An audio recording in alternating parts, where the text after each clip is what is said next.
What is going on, YouTube people? Neo Cards and Comics here to talk a little non-sports cards today. We're going to focus on Marvel, Magic, and Pokemon. Kind of a high-level look.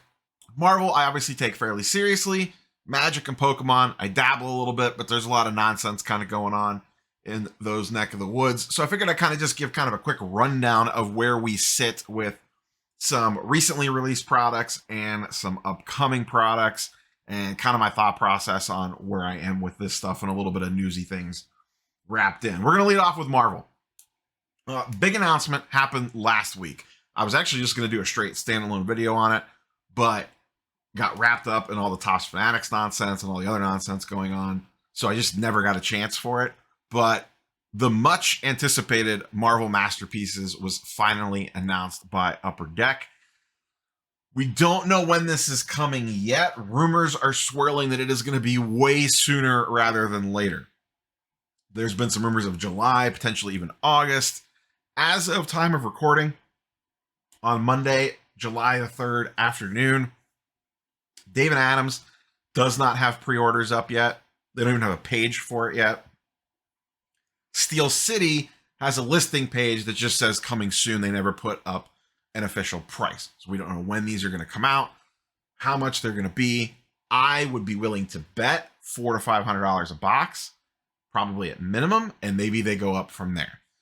Masterpieces is the premier Marvel release of the year, or it doesn't necessarily come out every year, but it is one of the most anticipated Marvel releases whenever they get around for it. This particular time, and Marvel Masterpieces is done by one artist. This one is Dan Dos Santos. I am not normally a big Masterpieces guy. It's just never been my shtick. I prefer comic book art. That being said, these look fantastic. I'm not even going to lie. These look absolutely stunning. We just got a little bit of a preview images. Those are the base cards up there. I believe they are all going to be numbered, so this typically tends to be a little bit more of a limited release, but these just look absolutely gorgeous. Here's some of the different inserts and parallels that they're going to have.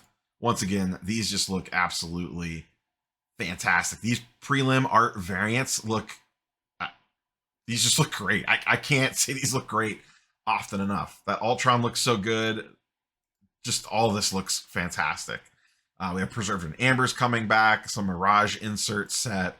Lots of numbered parallels in these. Battle Spectra gems. Those will be super chase. These hollow foils look fantastic. People are going to be going crazy for this. Like I said, we have no idea. There's kind of the case hits there. No idea what pricing is going to be at on this. No idea when pre-orders are going to come up on this. This is the first time I think I've seen this. I could be wrong. Redemptions for OG paintings and prelim art pieces and sketch covers by Dan. This is going to be super crazy. The amount of hype that's going to be built around this, the amount of box breaks you will see around this on the various YouTube platforms. Going to be crazy. Going to be absolutely crazy. I am, depending on the box prices, will determine how much I get into this. I would like to rip at least a couple boxes, but that might be cost prohibitive, just to be straight honest with you. I would love to say I'm going to get a case of it, but it'll probably be way too expensive for that. But put it on your radar. Like I said, we don't really know when pre-orders are going to go up yet, what they're going to cost, anything like that. So we'll have to see what happens, but this is going to be super, super hyped. People are going to go absolutely crazy for this set. We haven't really seen one of these in a while, since really kind of like the Marvel boom took off. So I would think the anticipation for this is going to be crazy.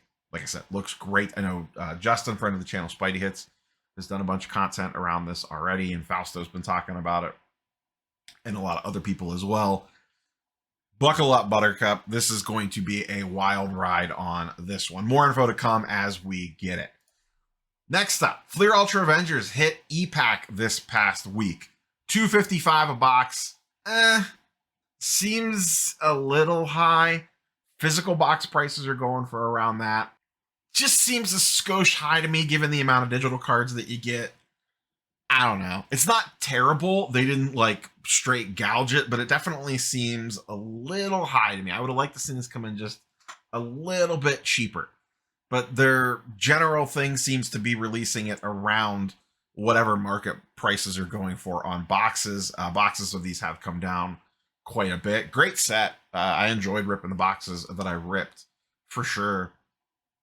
But I don't know that I will. I am not planning on diving into Fleer Ultra Avengers epack. It's also terrible timing, to be quite honest, with this coming like days after the Marvel Masterpieces release and everyone gearing up for that in regards to their wallet. So unless you were hardcore chasing the achievements for this, which I know people were, I've already seen a bunch of posts on it. I'm staying away from this one. I ripped a bunch of Fleer Ultra Avengers. I don't need to open it anymore. That would be money that I could put towards Masterpieces. So I am taking a pass on the epack release on this one, but just kind of want to make you guys and girls all aware that it is out there.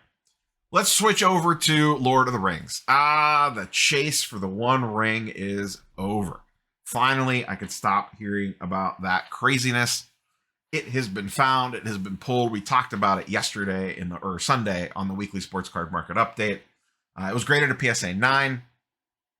It sounds like the person that pulled it has basically kind of got their ducks in a row before going. We still don't actually know who pulled it, but they are handling things the way that you would want to handle it. If you have $1 million to $2 million card, they hired a PR firm, they hired a lawyer. Everything was done on the down low, essentially, from the grading perspective.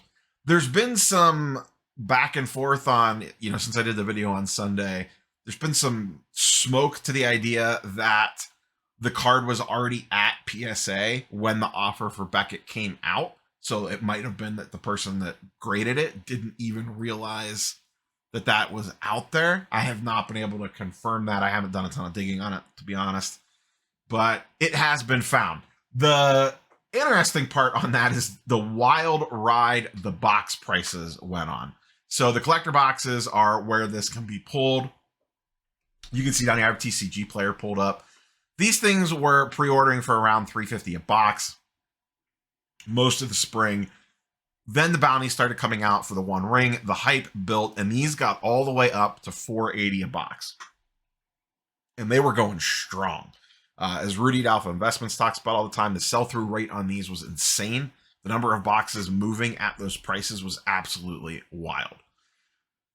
So these things were at $480. I think they would have kept going. I think they would have blown past $500 if this thing wasn't pulled and announced.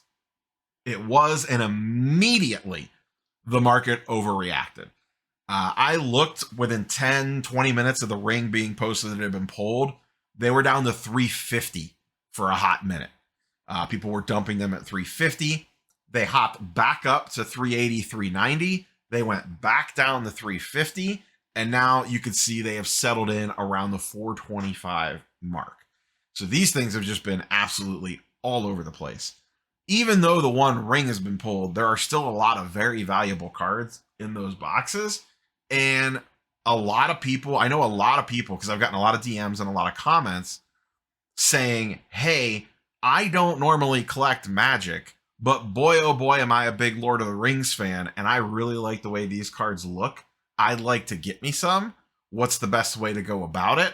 So there is still a lot of demand for this product. Just because the One Ring has been pulled doesn't mean that the rest of the product is garbage.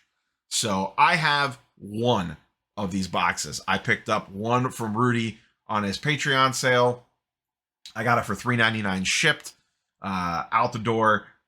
I was never planning on ripping it. I'm obviously not planning on ripping it now. That got tucked away on the shelf behind me and just kind of let it sit. It will be interesting to kind of track how this product ages, because I have to imagine a absolute metric ton of it was ripped already with people chasing the ring. So people were getting cases of this stuff in and immediately shredding it to dig into it, which could blow through the sealed stuff a little bit faster. You're not going to have as much sealed wax laying around like you normally do. It may age a little bit faster, I guess is the term or the phrase that I am looking for. I don't know that for sure. I got the one box. I'm going to sit on it. I'm not planning on doing anything with it anytime soon. So we'll just kind of let that marinate for a little while and see what happens with it. But the big takeaway here is that the market overreacted. There was a very interesting buying opportunity at around the 350 price when the news first came out, and everyone freaked out and panic sold. And like I said, these have rebounded quite nicely. I don't know that they get back to 500 anytime soon, but the market demand is still there for them. The thing I went a little bit harder in on were the Commander deck boxes. I don't really play Commander, but I do like buying the Commander deck sets. I don't buy them of every single release. I usually go for more of the specialty sets. For example, I have one of the Warhammer 40k Commander deck sets. I have one of the more recent March of the Machines ones. It was like a 5-deck set. I picked up one of those because there's a bunch of extras in there. Same with these. There's a lot of extra stuff in here. You get all 4 decks for around $200 to $225. I got mine once again through Rudy on a Patreon sale. I got 2 sets for like $189 a piece shipped. Maybe I got a couple bucks cheaper than that, but right in that realm.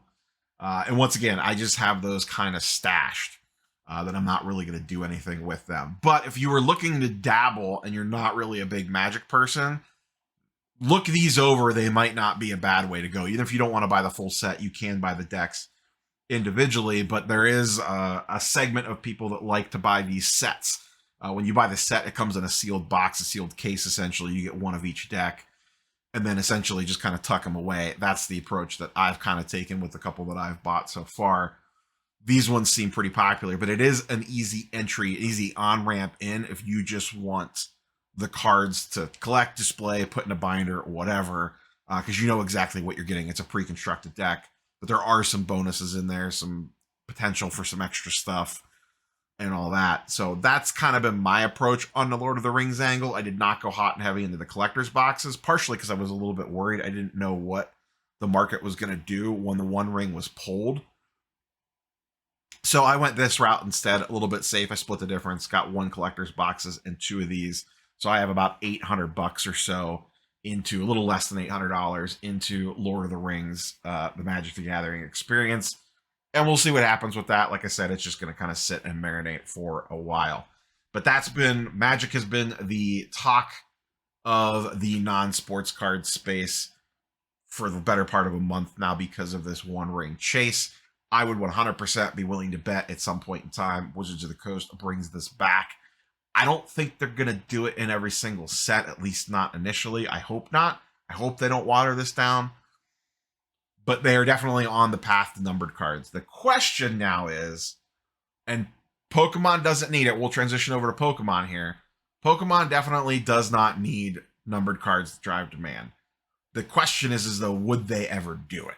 Because if they started playing the game with numbered cards, oh boy, I think people would lose their minds, both in a good way and a bad way. Some people would probably definitely not like it. I have to imagine a lot of people would chase the hell out of it. Now, I am not a Pokemon card collector. I dabble in the sealed wax. So if you are a Pokemon person, feel free to let me know in the comments down below how people would react to serialized Pikachus and Charizards. My speculation is they would gobble it up, but a sect of people would be pissed about it. Pokemon right now, the new block is not very well received. We moved into Scarlet and Violet. Prices went up. The original base set, Scarlet and Violet, that came out a couple months ago, box prices are not doing super hot on that. We'll look at those in a second. The follow-up set, Palladia Evolved, also not performing super well. And now we are on the fast track to Pokemon 151. The way I understand it, and I don't want to get too into the weeds here because I'll get out of my depth very quickly, the Japanese booster boxes of this are going absolutely crazy. People are eating this set up. It is a specialty set in the US, so there will not be a booster box release, just ETBs and a lot of the other ancillary products. The Pokemon Center Elite Trainer boxes, which are the ones that I typically like to buy, went up for sale a couple weeks ago and sold out within minutes, and I missed the opportunity to get some. They will most likely come back in stock again at worst case on release day, which is in September, and maybe 1 or 2 times before then. But I usually like to pick up, you're limited to 4 of these. I usually like to pick up a case of 4 just to sit around. I did the same thing with Crown Zenith. At that same $60 price point, those go for about $100 a pop almost immediately. I have not looked to see what these go for, but probably a decent amount. After 151, or actually I think it might be before 151, the other set that people are fired up about, or seem to be fired up about, no pun intended, Obsidian Flames is the next Pokemon release. This will actually come out before 151. You don't want to be paying 160 a box. This is the full Pokemon Center experience. I just pulled it up on here to show it. You'll be able to get these cheaper at a local LCS or online. But this set, people seem to be slightly more excited about compared to Paldea Evolved and Scarlet and Violet base set.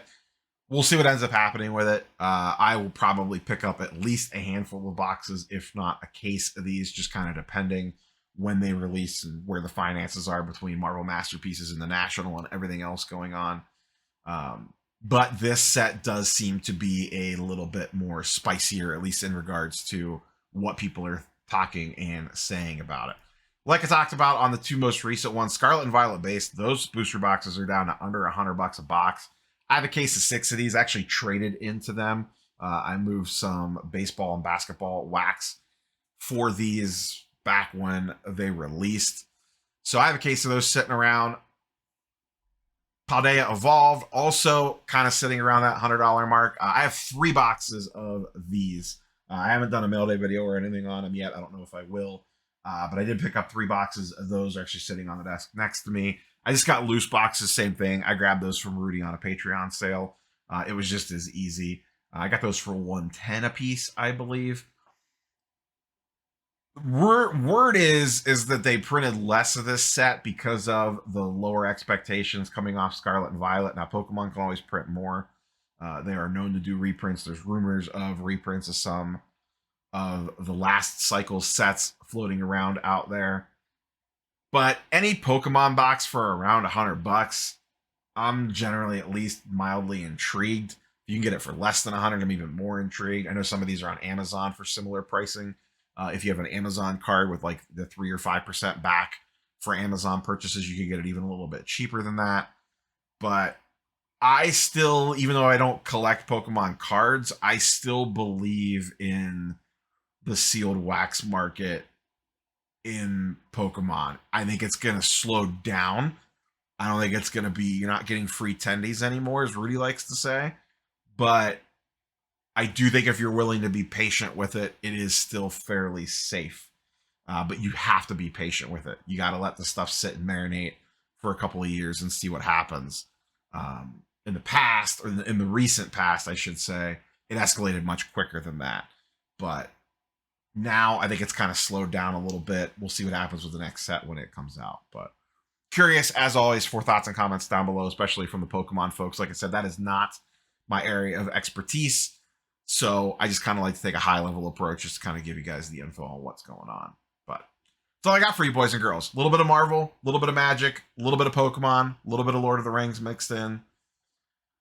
We will catch you, boys and girls, on the next one. Peace.